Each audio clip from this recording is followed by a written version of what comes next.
Bismillahirrahmanirrahim. Assalamualaikum warahmatullahi wabarakatuh.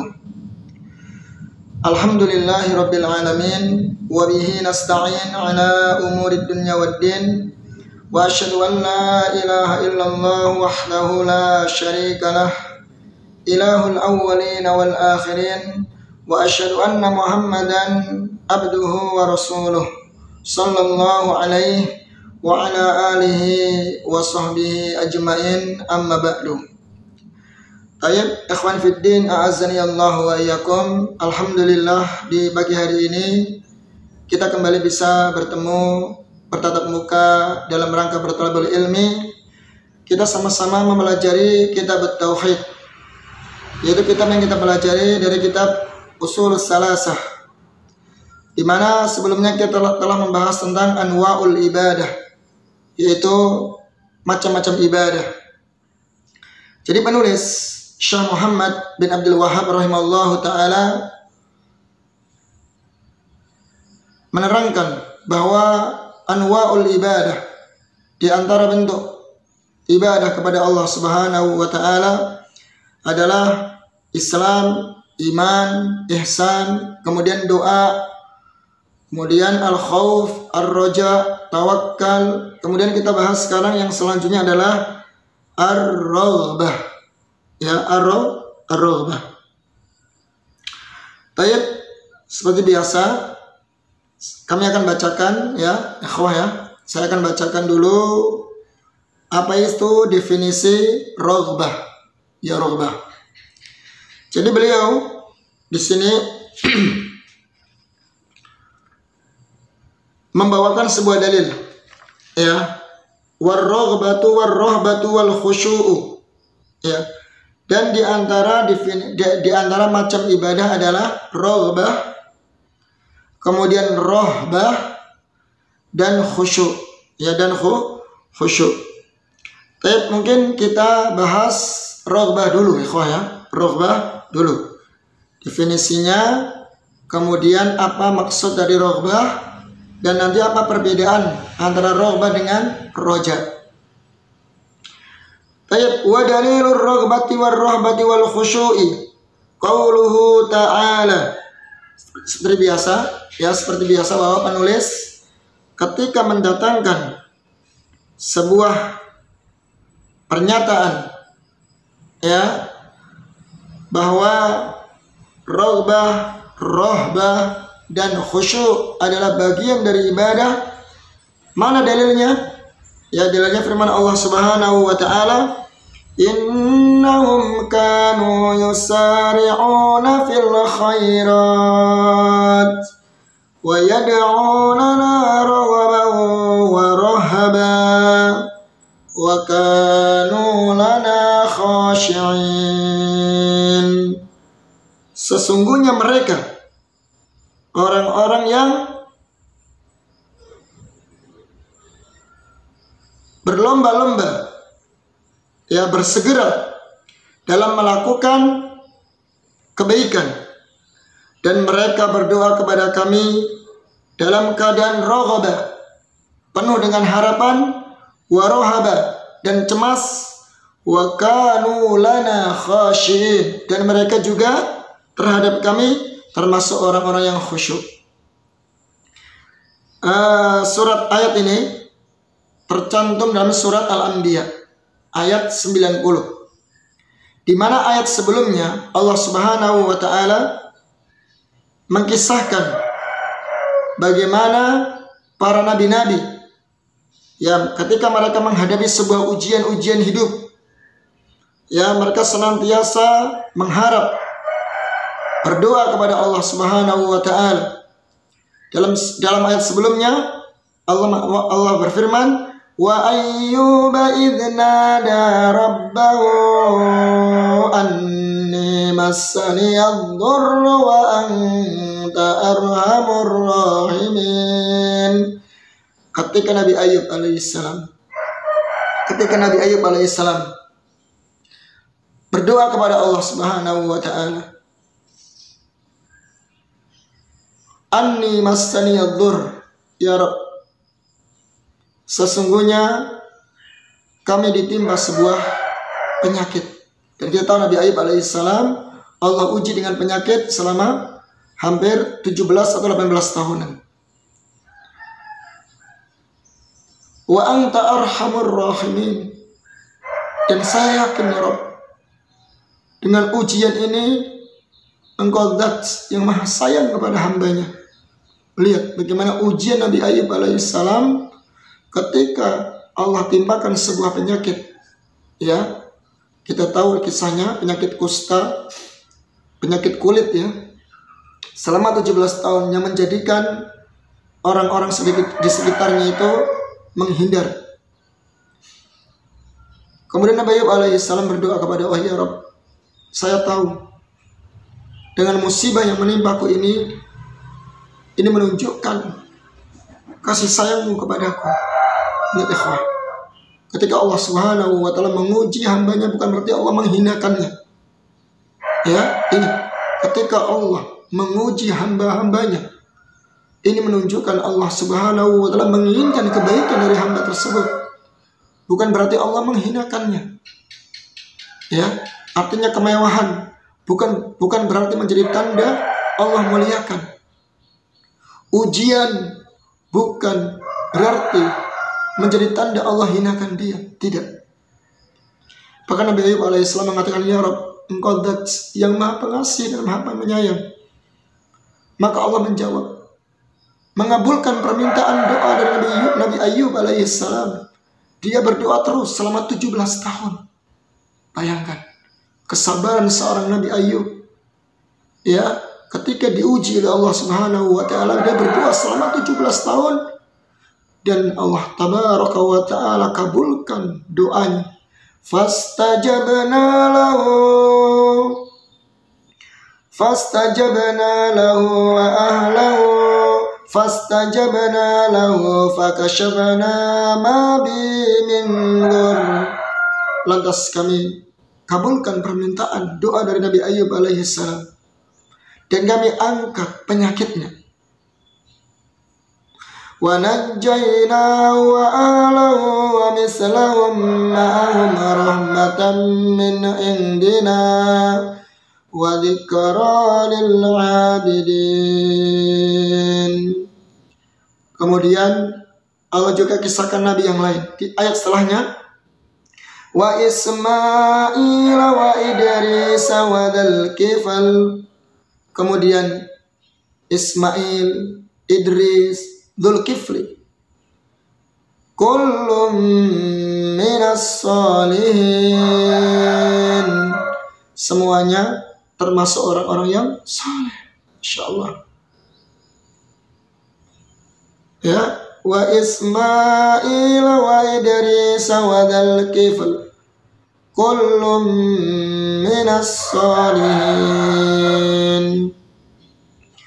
Kemudian Allah juga kisahkan ayat yang selanjutnya, yaitu wa dhannuni idh dhahaba mughadiban fadhanna an lan naqdir alaih.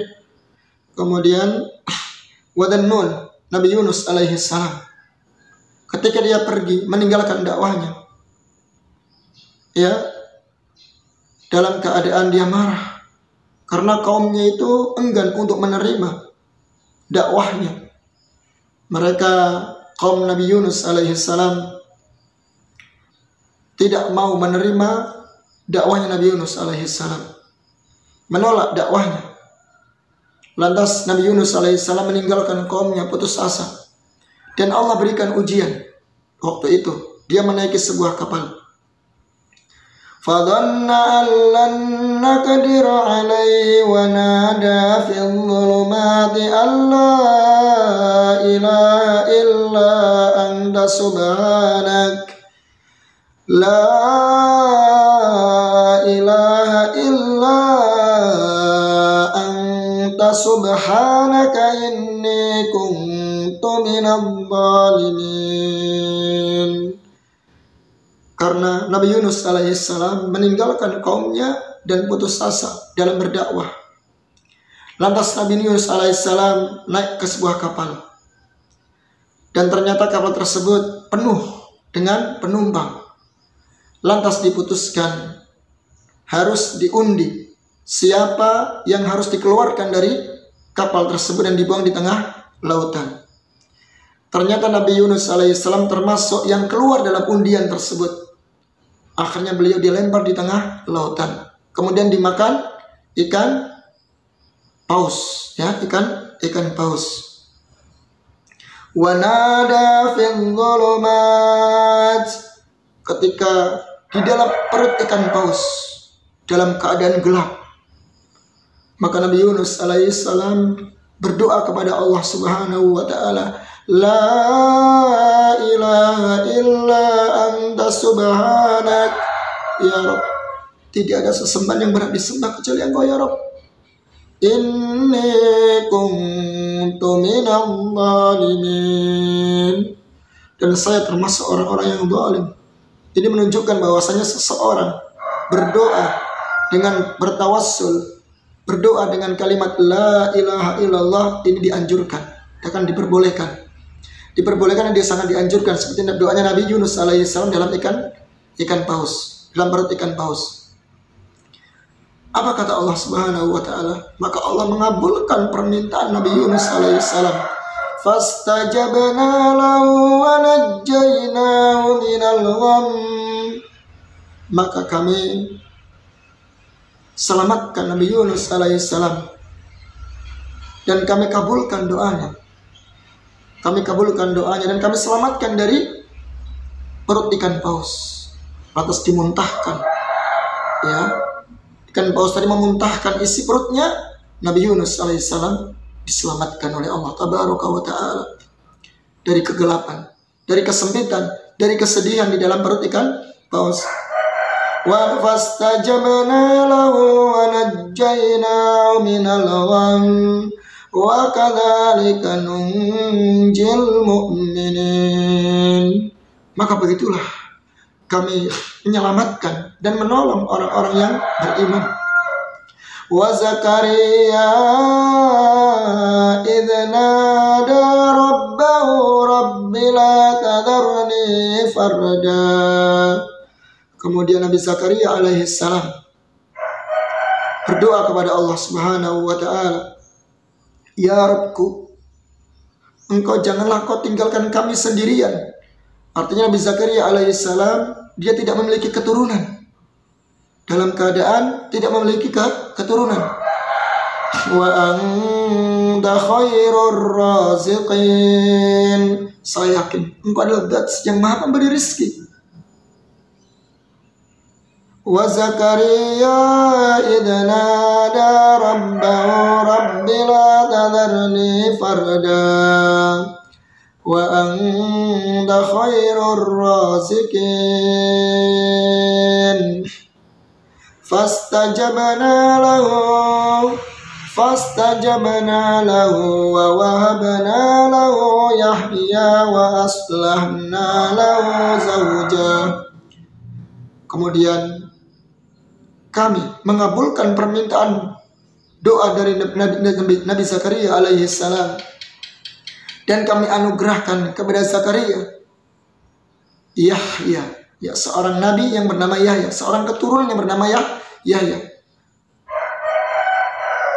Wa wahabna lahu Yahya, maka kami anugerahkan kepadanya seorang keturunan yang bernama Yahya.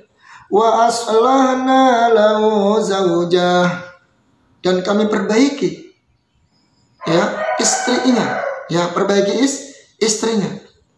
Kemudian Allah sebutkan ayat ini, innahum kanu yusari'una fil khairat. Lihat, sesungguhnya mereka adalah orang-orang yang bersegera dalam melakukan kebaikan.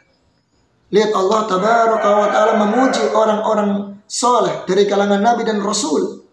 Nabi Ayyub, Nabi Ismail, Ilyas, Nabi Idris, Dzulkifli, kemudian Nabi Yunus, Nabi Ismail, dan yang lainnya. Allah katakan, innahum kanu yusari'una fil khairat. Sesungguhnya mereka adalah orang-orang yang bersegera dalam kebaikan. Wa yad'unana raghaban wa rahaba, dan mereka senantiasa berdoa kepada kami dalam kondisi berharap. Lihat, Makanya seorang muslim ketika berdoa kepada Allah Tabaraka wa Ta'ala, jangan lemah, jangan putus asa ikhwah. Terus berharap dengan harapan yang sangat tinggi. Ini tanda-tanda Allah akan kabulkan doanya. Jadi mereka para nabi dan rasul rohaba wa rohaba. Mereka sangat-sangat berharap. Walaupun ujian yang mereka hadapi puluhan tahun. Bayangkan. Bahkan ujian yang mereka hadapi tidak seperti apa yang Allah berikan kepada kita. Ujian mereka lebih dahsyat. Tapi senantiasa mereka berharap kepada Allah Azza wa Jalla. Dan penuh dengan kecemasan. Wa kanu lana khashi'in. Dan mereka terhadap kami termasuk orang-orang yang khusyuk dalam beribadah. Ya, jadi ini dalil yang menunjukkan bahwasannya roghbah, ya, jadi sifat harapan yang sangat kuat. Kemudian rohaba, rasa cemas dan khusyuk adalah bagian daripada ibadah. Kenapa? Karena Allah Subhanahu wa Ta'ala memuji orang-orang soleh dari kalangan para nabi dan rasul yang mereka berdoa kepada Allah Subhanahu wa Ta'ala dalam kondisi roghbah, rohaba dan khusyuk. Nah, sekarang kita akan jelaskan definisi apa itu roghbah. Ayo. Kalau sudah kita tahu dalilnya tadi surat Al-Anbiya, maka kita sekarang akan jelaskan tentang apa definisi roghbah. Di sini kita pakai definisinya Syekh Dr. Haisam, ya. Ar-roghbatu mahabbatul wusuli ila syai'il mahbub. Kata beliau di sini, roghbah itu adalah kecintaan untuk mencapai sesuatu yang dicintai. Perhatikan ya kawan. Akan saya jelaskan apa perbedaan dengan roja. Kecintaan seseorang untuk mencapai kepada sesuatu yang dia cintai. Ingat, berarti kalau dia sudah cinta untuk meraih sesuatu yang dia cintai, berarti dia akan berusaha keras untuk bisa mewujudkan apa yang dia inginkan. Ingat ya, berarti di sini ada usaha keras untuk mengejar sesuatu yang dia cintai. Perhatikan hewan ya. Dari sini kita akan paham perbedaan roja dengan roghbah. Kemarin kan kalau roja itu kan kerakusan dalam harapan seorang hamba. Seorang hamba tamak dan rakus dalam pengharapan kepada Allah Subhanahu wa Ta'ala. Nah, sedangkan roghbah ini adalah kecintaan kepada sesuatu, kecintaan untuk mencapai sesuatu yang dia inginkan. Berarti bisa dikatakan roghbah ini adalah usaha untuk mengejar dari harapan tersebut. Ingat, saya ulangi lagi, usaha ya mengejar dari harapan tersebut. Jadi lebih dia ke amalannya, usahanya, itulah roghbah. Paham ya? Kalau roja kan harapan kuat, seorang hamba ingin mencapai apa yang dia inginkan. Nah, roghbah ini harapan yang dia wujudkan dengan usaha untuk mengejar harapan tersebut. Faham sampai sini? Makanya Ibnu Qayyim al-Jauziyah ketika memberikan penjelasan apa perbedaan antara roja dengan roghbah, beliau menjelaskan bahwa kalau roghbah ini adalah buah, ya, buah daripada roja. Ingat ya, buah daripada roja. Karena seseorang ketika mengharapkan sesuatu tidak mungkin terwujud kecuali dengan usaha. Ingat ya, harapan tanpa usaha adalah omong kosong yang sia-sia. Nah, harapan sebuah usaha untuk mencapai sebuah harapan tersebut. Ingat, saya ulangi lagi, harapan untuk mengejar daripada harapan tersebut, ya. Jadi usaha untuk mengejar dari harapan tersebut, inilah yang disebut dengan roghbah. Ya, saya ulangi lagi ya biar semakin jelas. Jadi roghbah itu usaha untuk mengejar harapan. Ya, dan roghbah ini adalah bagian atau buah daripada roja. Karena orang yang menginginkan sebuah harapan berharap kepada sesuatu yang dia inginkan, maka dia harus mengejarnya. Dia harus berusaha untuk mengejarnya yang dia wujudkan dengan amal perbuatan. Ini penjelasan Ibnu Qayyim al-Jauziyah bisa dilihat dari Madarijus Salikin. Jelas ya kawan ya? Jadi jelas. Jadi nanti saya akan berikan ilustrasi ya.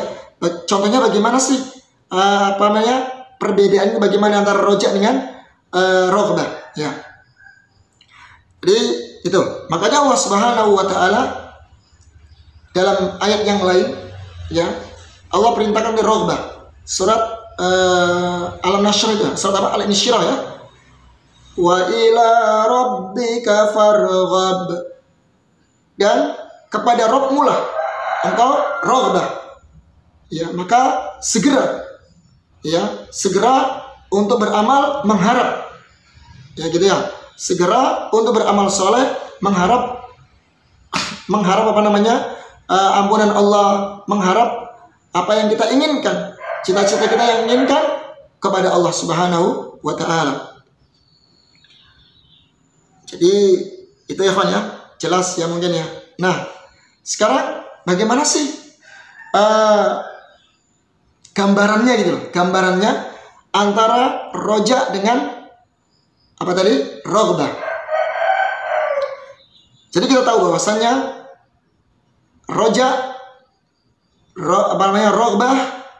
roghbah dan khusyuk merupakan ibadah yang sangat agung.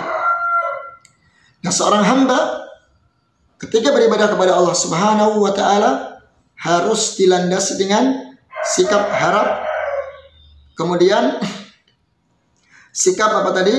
Cemas, dan juga dia harus khusyuk kepada Allah Subhanahu wa taala. Nah, Anda berikan sebuah gambaran. Gambaran-gambarannya seperti ini. Seseorang ketika beribadah kepada Allah Subhanahu wa taala, maka dia mengharapkan kepada Allah Subhanahu wa taala agar Allah memasukkan dia ke dalam surga Al-Firdaus, surga yang paling tinggi. Dia ada harapan agar Allah Subhanahu wa taala memasukkan dia ke dalam surga Firdaus. Baik. Karena dia tahu, dia mengharap agar Allah Subhanahu wa taala ya memberikan kepadanya, memasukkan dia ke dalam surganya. Ini roja ya kan? Beribadah kepada Allah Subhanahu wa taala, berharap agar Allah Subhanahu wa taala memasukkan dia ke dalam surganya. Surga dengan segala kenikmatan-kenikmatannya. Ya, kenikmatan-kenikmatan ada yang ada di dalamnya. Yang Allah telah janjikan kepada orang-orang yang beriman. Maka seseorang ketika sudah berharap ya agar bisa meraih surga, agar Allah memasukkan dia ke surga, apakah sampai di situ saja? Tidak. Dari sini muncul roghbah. Nah itulah. Dia akan berusaha keras mengejar cita-cita dia agar dia bisa meraih surga. Dia senantiasa beramal soleh. Ya, apapun amal soleh dia tempuh. Ini roghbah. Ya, jadi setelah rojak tadi ya, harapan bisa masuk surga, harapan meraih surga, lantas muncul dalam hatinya roghbah. Ya, usaha untuk mengejar harapan tersebut agar meraih surga. Agar meraih surga. Ya, karena dia yakin Allah Subhanahu wa taala akan menjanjikan kepada orang-orang yang beriman yaitu surganya. Tapi dari sisi lain dia tidak yakin Allah Subhanahu wa taala akan menutupi Apakah Allah Subhanahu wa ta'ala akan menutupi kekurangan-kekurangan yang ada pada dirinya? Maka di situ muncul rohbah, usaha keras mengejar apa yang dia inginkan, yaitu surga. Dia senantiasa beramal soleh, ya, berusaha keras. Apapun ibadah yang Allah Subhanahu wa ta'ala perintahkan, dia kerjakan dengan sebaik mungkin. Nah, dia punya cita-cita, punya harapan yang sangat kuat, yaitu meraih surganya Allah Subhanahu wa ta'ala. Dari sini kita pahami bahwasannya ada perbedaan, ya, antara roja dengan roghbah. Dan ternyata buah daripada roja itu roghbah, yang diwujudkan dengan usaha keras untuk beramal soleh. Dan tentu orang yang beramal soleh, yang roghbah, ya, tidak bisa terwujud kecuali dengan ilmu. Makanya kalau ada orang yang beramal kemudian tidak didasari dengan ilmu, maka tidak dikatakan roghbah. Karena roghbah ini ketika dia berusaha melaksanakan ketaatan, beramal soleh, bersungguh-sungguh dalam beramal soleh, ingin meraih cita-cita yang diharapkan, yaitu surga, tentu diawali, didasari dengan ilmu yang bermanfaat. Artinya orang yang beramal tanpa ilmu tidak masuk dalam kategori roghbah. Ya, ingat ya, didasari dengan ilmu. Ya, dengan ilmu yang bermanfaat, ilmu dengan dalil-dalil yang dia ketahui. Ini adalah ibadah, ini sebuah ibadah, ini bukan ibadah, dia tahu. Makanya roghbah ini harus didasari dengan ilmu. Tidak hanya sekedar ibadah saja tanpa ilmu. Oleh sebab itu Allah Subhanahu wa ta'ala melarang, ya, mencela orang-orang yang beramal tanpa ilmu, ya. Orang yang beramal tanpa ilmu. Wala takfu ma laisa laka bihi ilm. Ya, jangan kau beramal, ya, tanpa ilmu. Dan Allah juga mencela, ya, dalam ayat yang lain, surat Al-Fatihah, ghairil maghdubi alaihim waladdallin. Ya, ketika kita berdoa, kita memohon kepada Allah agar diberikan hidayah, petunjuk jalan yang lurus, yaitu jalannya orang-orang an'amta alaihim, yang engkau beri nikmat atas mereka. Ghairil maghdub, bukan jalan orang-orang yang engkau murkai. Waladdallin, dan bukan jalannya orang-orang yang tersesat. Para ulama tafsir menjelaskan maghdub siapa? Orang Yahudi yang mereka punya ilmu tanpa amal, dan dhalin yaitu orang-orang Nasrani, mereka beramal tanpa ilmu. Jelas ya kawan, ya? Itu. Jadi wa ila rabbika farghab, maka kepada Rabbmu lah engkau berharap, engkau segera beramal soleh, berharap harapan yang diwujudkan dengan amal soleh untuk meraih surganya Allah Taala. Mungkin demikian ya kawan, ya. Ini apa namanya, penjelasan ya sedikit, ya, yang kita bawakan. Kemudian kalau apa namanya di kitab yang lain, ya, definisi roghbah itu saya bacakan, ya, hiya syiddatur roja, rasa harap yang sangat kuat. Itu kalau definisi yang lain, ya. Jadi roghbah itu adalah rasa harapan yang sangat kuat, itu syiddatur roja. Jadi beda kan, ya. Kalau roja kan hanya sekedar harapan, ya, yaitu kerakusan seseorang dalam mengharap kerakusan seorang hamba dalam pengharapan. Tapi kalau roghbah itu lebih diwujudkan dengan perbuatan, usaha perbuatan agar dia bisa mencapai cita-cita yang dia inginkan. Lebih kepada buah amal solehnya, ya. Makanya orang dikatakan roghbah adalah orang yang benar-benar mewujudkan impian dari harapan tersebut. Tidak sekedar hanya angan-angan kosong atau harapan palsu. Tidak, ya. Ya, inilah sifatnya orang-orang yang beriman. Kalau kita mengharap surga Allah Azza wa Jalla, kita nggak boleh tinggal diam. Kita berjuang sekuat tenaga, buktikan roghbah kita, ya. Segala bentuk ketaatan kepada Allah Subhanahu wa ta'ala usahakan kita lakukan, ya. Sunnah-sunnah Nabi kita alaihi salatu wasallam jangan sampai ditinggalkan, apapun bentuknya. Itulah kondisi orang-orang yang saleh yang Allah puji dari kalangan para nabi dan rasul. Mereka punya sifat rohbah dalam beribadah. Semoga bermanfaat yang bisa kita sampaikan. Ya mohon maaf atas segala kekurangan. Subhanakallahumma wa bihamdik asyhadu an la ilaha illa anta astaghfiruka wa atubu ilaik. Wassalamualaikum warahmatullahi wabarakatuh.